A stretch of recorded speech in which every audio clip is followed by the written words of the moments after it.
president and artist of a hip-hop label.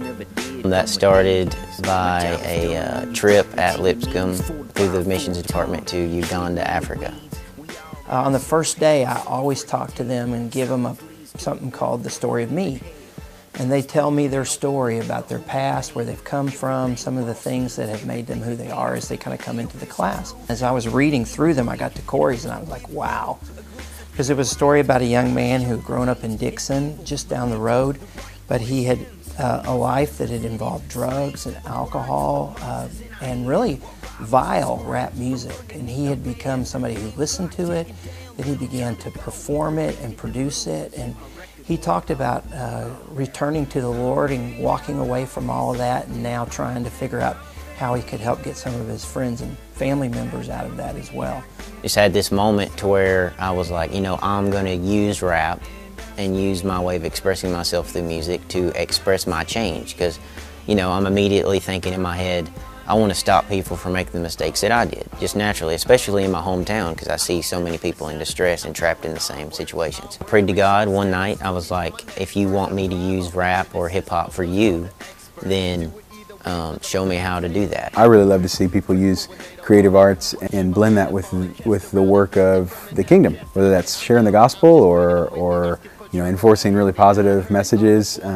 It's one of the reasons that I got involved with Heal Ministries, because we had a great opportunity there to send a group of Lipscomb artists to go over and be involved in blending the gospel using their creative arts talents. As the semester went on, Corey and I became good friends and we talked a lot, and he joined what I had as a men's chapel on campus. And there was about 100 guys, and we gathered every Thursday for men's chapel, and I'd bring in different speakers. And one day I'm in this chapel and I'm just speaking to, I think it's a men's chapel, and I'm speaking to a group of people about how they can get involved. And Scott Sager was directing the chapel and came up to me and said, hey, there's this guy you need to meet. He said, this guy's named Corey, he's a rapper.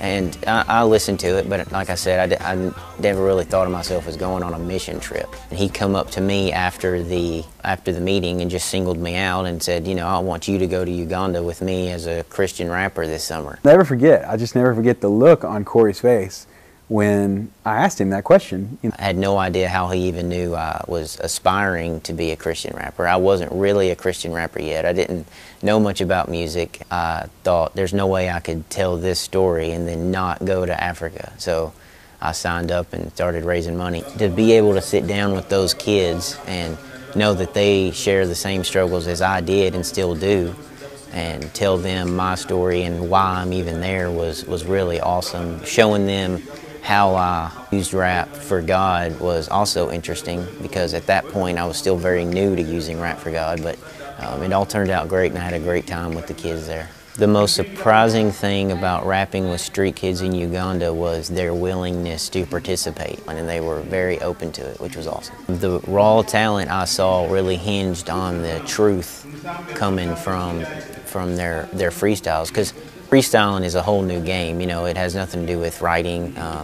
It's just kind of off your brain, and it's got to be really raw emotion. And you could tell the ones that just kind of said what was on their mind, and you know, they were messing around and playing. And then there was some that just really dug in and told their story just openly, and that's what hip-hop's all about. I mean, it was real, it was raw, it was genuine, and you know, if I can do that with my songs, then I've mission accomplished. So that was cool. He had a really sharp, distinct vision for how he wanted to use his skills. Again and again, I've seen things happen in Corey's life and in his budding career that tell me, wow, God continues to bless this guy for saying, hey, I want to give this thing over in my life. I want to give it over to you. And these talents I have, I want to give it to you, God. And I see awesome things coming out of that.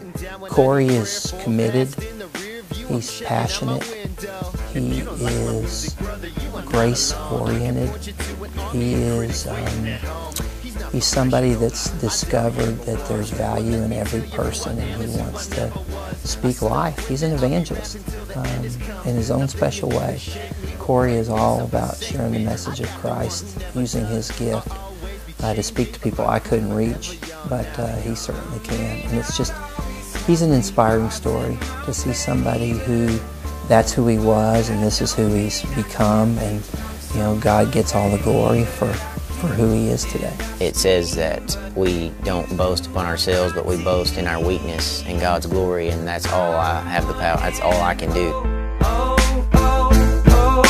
My music never was meant to please, but change never did come with these.